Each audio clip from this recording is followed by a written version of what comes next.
پرہیزگار لوگ وہ ہیں جو قائم کرتے ہیں نماز، صلاۃ کے نظام کو۔ یہ صلاۃ صرف نماز کو نہیں کہتے، صلاۃ ایک پورے نظام کا نام ہے۔ میں آپ کو اس کی مثال دوں۔ مثال کے طور پر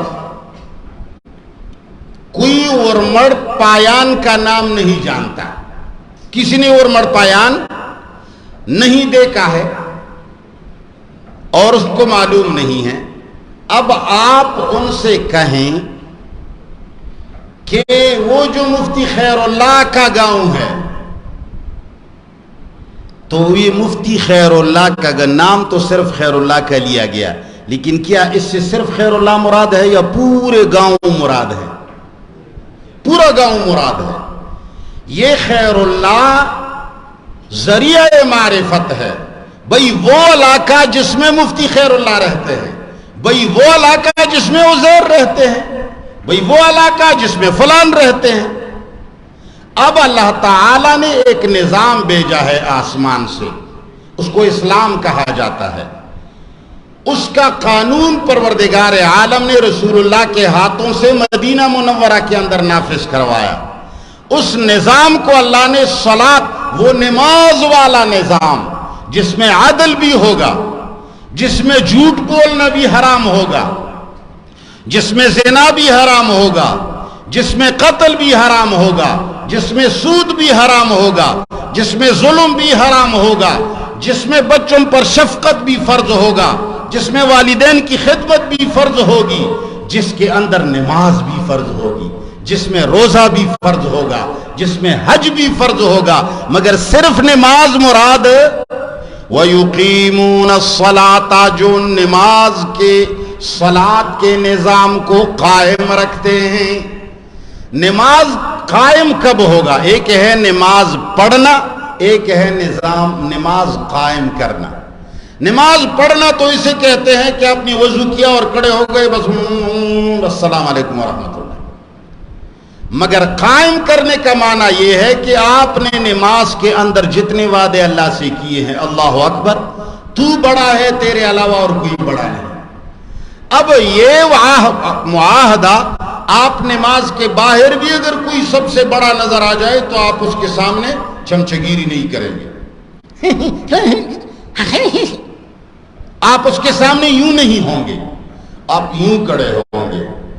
اور وہ بڑا آدمی اگر بات کرے گا تو تم اس کی بات کو فوراً اللہ کی بات کے ساتھ مقایسہ اور موازنہ کرو گے۔ اگر اس کی بات اللہ کی بات کے برابر ہے تو آپ اسے کہیں گے کہ صدقتا، آپ نے بہت اچھا کہا، میں تمہارے ساتھ ہوں۔ اگر اس نے اللہ کے نظام کے خلاف بات کہی تو آپ ان سے کہیں گے کہ تو کون ہے؟ لیکن اگر آپ نماز کے اندر تو اللہ اکبر کہتے ہیں، لیکن باہر جب نکلے ملک اکبر، ایسے جو صاحب اکبر، فلان صاحب اکبر، وہی بادشاہ تو بہت بڑا ہے جی، وہ شیخ بہت بڑا ہے جی، وہ یہ مفتی صاحب بہت بڑے عالم ہیں، تو آپ نے نماز کو قائم نہیں کیا، تو نے توڑ دیا۔ جو معاہدہ تم نے قرآن کے ساتھ نماز میں کیا تھا، وہ معاہدہ تم نے نماز کے باہر چھوڑ دیا۔ نماز میں تم نے کہا تھا بڑا اللہ ہے، باہر تم مولیوں کی تعریفیں کرتے ہو، وہ اولیاء کی تعریفیں کرتے ہو، فلان بہت بڑا بزرگ تھا۔ آپ نے نماز کے اندر الحمدللہ رب العالمین پڑھا کہ تمام کمالات اور تمام امور شکر گزاری اللہ کے لیے سزاوار ہیں۔ اگر شکریہ ادا کرنا ہوگا تو اللہ کا شکریہ ادا کریں گے۔ اگر کسی نے مجھے پانی دیا ہے تو اس کا شکریہ ادا کرنے سے پہلے میں اللہ کا شکریہ ادا کروں کہ یہ پانی پیدا کس نے کیا ہے، اور اس کو روح کس نے دی ہے، اور اس کے دل میں کس نے ڈالا کہ اس نے مجھے پانی دیا۔ اگر اس کے ہاتھ نہ ہوتے تو یہ مجھے پانی دے سکتا تھا، اگر اس میں روح نہ ہوتی تو یہ مجھے پانی دے سکتا تھا، اگر اس کے دل میں اللہ نے نہ ڈالا ہوتا تو یہ مجھے پانی دے سکتا تھا۔ تو الحمدللہ کا معنی یہ ہے کہ تم شکریہ اگر کسی کا ادا کرتے ہو تو سب سے بڑا شکریہ کس کا ادا کرو؟ وہ لائق اس کا ہے کہ اس کا شکریہ ادا کیا جائے۔ اگر تم تعریف کرتے ہو، وہی بہت خوبصورت آدمی آیا ہے، بہت بڑا عالم آیا ہے، اور جی بہت بڑا یہاں بہت DSP آیا ہے، تو اللہ فرماتے ہیں الحمدللہ تم نے میرے ساتھ معاہدہ کیا ہے کہ تم بڑا اور مجھے سمجھو گے، کسی اور کو نہیں سمجھو گے، تعریف میری کرو گے، بادشاہوں کی نہیں کرو گے۔ تم میرے بندے بن کر غیروں کی تعریفیں کرتے ہو۔ اگر کسی کی بیوی اپنے شوہر کے سامنے کسی دوسرے نوجوان کی تعریف کرتی ہے تو تمہیں اچھی لگتی ہے؟ جواب دو۔ تمہاری بیوی اگر کہے کہ بھائی فلان لڑکا بہت خوبصورت ہے، اس کی تو آنکھیں بہت خوبصورت ہیں، اور اس کی باڈی کیا باڈی ہے، ارے اس کے ہاتھ کیا مسلز ہیں، تو تمہیں غصہ آئے گا کہ بھائی بیوی میرے ہو، میری بیوی بن کر کے تم دوسرے مرد کی تعریف کرتے ہو؟